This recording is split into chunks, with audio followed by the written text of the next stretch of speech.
Secretary General for UNESCO, Mr. Antonio Maynard, education officers, education planner, invited guests, principals, students, invited guests, members of the media. We welcome you to the launch of the very first Math Olympiad, which we hope will not be the last, but it will be one of many. We know that maths is a problem throughout our school lives. Most children have problems with math, not only in St-Kitts-and-Nevis, but throughout the entire world. And we sought to do something about getting that problem solved. So we came up with this project, and through the general sponsorship of UNESCO, we are here today to signal the launch of such a significant project, which we hope will help the students of our federation to better perform in terms of mathematics. If we were to look back at some great mathematicians like Socrates, he said, the understanding of mathematics is necessary for a sound grasp of ethics. So we are hoping that with the development of mathematics in our students, they would develop strong ethics, and many of the problems that we have in our society, they would, because of the strong development of ethics, those problems will somehow alleviate themselves. We're hoping that through the mathematics, something like that would happen. And Galileo also said that mathematics is the language in which God wrote the universe. So the universe was based, the building of the universe was based on the development of mathematics. So mathematics is the building block of everything that we can say. So mathematics is what is the most, if not the most important subject, the most important subject.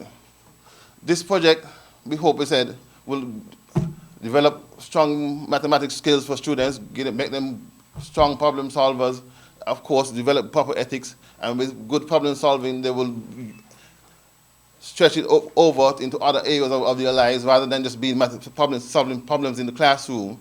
They can use the problem solving strategies that they develop from mathematics to extend throughout their entire lives. So they can, when they encounter other situations, they can use those skills that they develop in the problem solving to apply to other situations. So mathematics, we said, is a building block of a lot of things that happen in the schools, in the student's life. And we're hoping that mathematics would develop, the use of this project will bring out those skills in the students, and then we would have better math students, not only that, but we'll have better persons and better individuals as we come to the school system. We'll continue with a brief remark from our sponsor, the Secretary General of UNESCO, Mr. Antonio Maynard. Let me say from the outset, Mr. Chairman, that UNESCO is not a sponsor, or UNESCO is not necessarily a funding agency. But of course, its projects and programs come with funds, much needed funds, most of the times. In February of 2010, the Ministry of Education, through its education officer in charge of sciences, Mr. Lenrick Lake, submitted a proposal and held discussions with the St-Kitts-and-Nevis National Commission for UNESCO. The original concept of this project proposal, discussed with Mr. Lake back then, was to popularize and simplify the teaching and learning of mathematics for both teachers and students alike. I am pleased at this time to report that this project, entitled Math Olympiad, has become a reality, and UNESCO has provided, in this instance, some $67,000 EC to its participation program for 2010-2011 in order to implement this very important initiative. And I hope that most of these funds will trickle down to the students themselves and to a certain extent the teachers, the maths teachers in the various schools. Essentially, capacity building in science, technology, and innovation is in fact a priority area in UNESCO program and budget for its current biennial, where UNESCO believes that competence enhancement in science in particular can be achieved through a major focus on mathematics education and on teacher training in mathematics. A strong mathematics foundation amongst our students and teachers will indeed result in better problem-solving ability among the students, and of course, would also produce better results in the annual overseas examinations. This project comes at a time when mathematics scores continue to drop within our secondary schools on a yearly basis. Teacher training, therefore, will also become a very important component of this project, where mathematics workshops will be held for teachers. We do expect these workshops to be fully interactive and would provide a whole new perspective on teaching maths and would help to motivate and inspire the teachers, giving them confidence to pass on critical skills to the student in a more practical and friendly way. There's no reason in the world why we cannot create geniuses in mathematics in this country. UNESCO is of the opinion that teachers therefore need to be trained on a continuous basis in order to keep up to date with new disciplines and developments if they are to be effective in delivering education successfully in innovative and creative ways.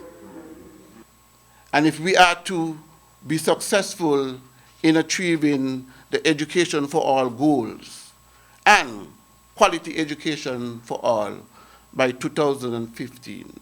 As Mr. Secretary General said, the project was brought to fore by Mr. Lenwick Lake, who at the time was an education officer in the Ministry of Education, and he saw the weakness in mathematics among students, and he came up with the ideas to better math scores and to better math students in general. It's a worthwhile effort, and I'm glad to be here to signal the start of our Math Olympiad project. Mr. Maynard and I have been working quite some time on UNESCO National Commission. I think many of us have heard about the Great Pythagoras.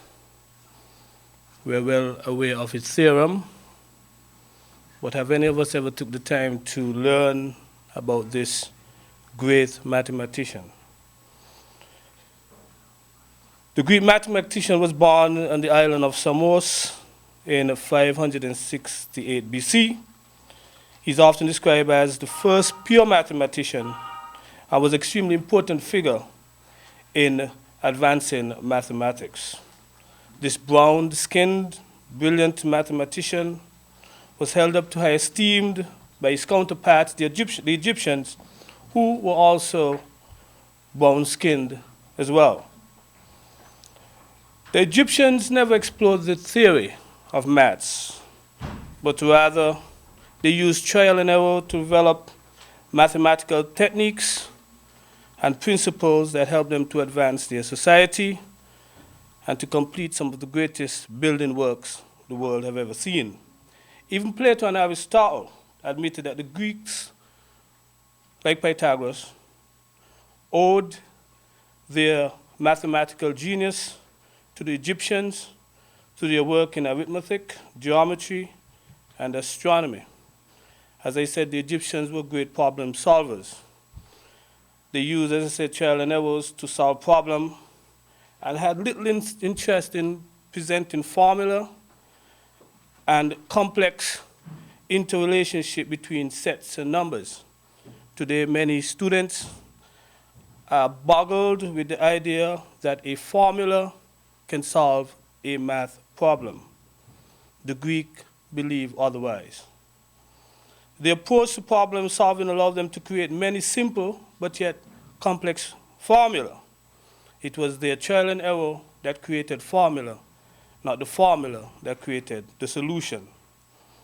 The formula that the Egyptians developed gave us today interesting formulas in calculating areas, volumes, and the design that most engineers and mathematicians have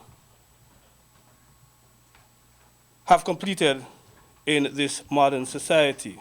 We have heard of the pyramids, one of the 8 wonders of the world, again, completed without the advancement of technology as we know it today, and without the rudiments of the computer and our advanced technological society. If the Greeks did it back then with little or no technology, then why haven't we advanced beyond the Greeks? The answer is simple. We have moved away from a society where problem solving is the norm and has become a society in which quick fix is our solution. We must return to how the Greeks started. Trial and error to solve problems instead of formula to solve problems. If we don't invest in the improvements of students in math, there will be simple and very profound implications for the business community, our local community, and more importantly, our quality of life.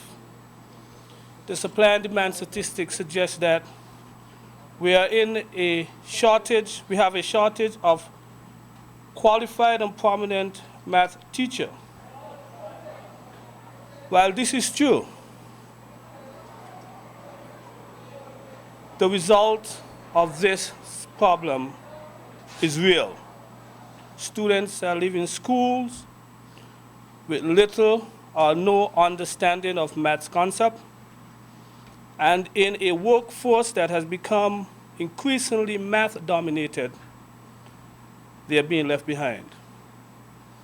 So if you're a high school math nerd, if you're struggling in math, I urge you to hang in there. The Olympiad program we're about to unveil will serve to continue this love or as a pick-me-up if you're having a hard time in developing math principles. When the project was conceptualized, the overall aim of the project was to make high school students better mathematicians. We hope to do this by first stimulating a passion and love for mathematics amongst the students, to introduce them to important and interesting concepts, but in a fun and fulfilling way, to teach them good problem-solving strategies, and overall to improve their mathematical scores as they leave high school. The project has 4 major activities. The first is the Math Olympiad. Each high school student in St. Kitts will be given an entry form and a copy of the rules and format of the contest. Prior to the start of the Olympiad, participants will be made aware of the nature of the contest. Once the Olympiad is completed, the school with the highest overall score will be deemed Math Olympiad School of the Year, and the student with the higher overall aggregate score will be awarded Math Olympiad Student of the Year. The other activity that we envisage from this project are teacher workshops. The teachers will be engaged in 3 workshops over the life of the project. The workshops are aimed at helping teachers to develop their mathematical skills and also the methods of delivery of the mathematical principles to their students. A math camp will be held at the end of the year in December. The camp will be open to all students and will run for 3 days. During the camp, students will be engaged in fun math activities, math treasure hunts, a nationwide televised math day will be done at the camp, and also students will be awarded prizes for participating in activities held during the camp. A very important aspect of the project is a televised Math Olympiad, where schools will compete against schools. Schools will have a chance to compete in various categories of math, and at the end of it all, the school with the highest score will be awarded the Math Olympiad televised competition winner. Finally, in December, like most Olympic competition, there will also be a math decathlon. What is the decathlon? The decathlon is a 10 math event that will pit schools against schools in solving very complex math problems. The schools will compete during this competition over an 8-hour period. During this time, the schools will be actively moving around in a compound to be determined by the Math Olympiad Committee. On completing the 10 events, again, the school with the highest aggregate score will be awarded the Math Decathlon School of the Year. As I started, the Olympiad aim is to improve maths concept in a fun and fulfilling way. A camp, a televised competition, and a monthly Math Olympiad will help the students to be engaged in math in a fun-filling way, while at the same time learning the concepts that are so foreign to many of them. The project has 3 main outcomes, and the outcomes are promoting creative ways to deliver math,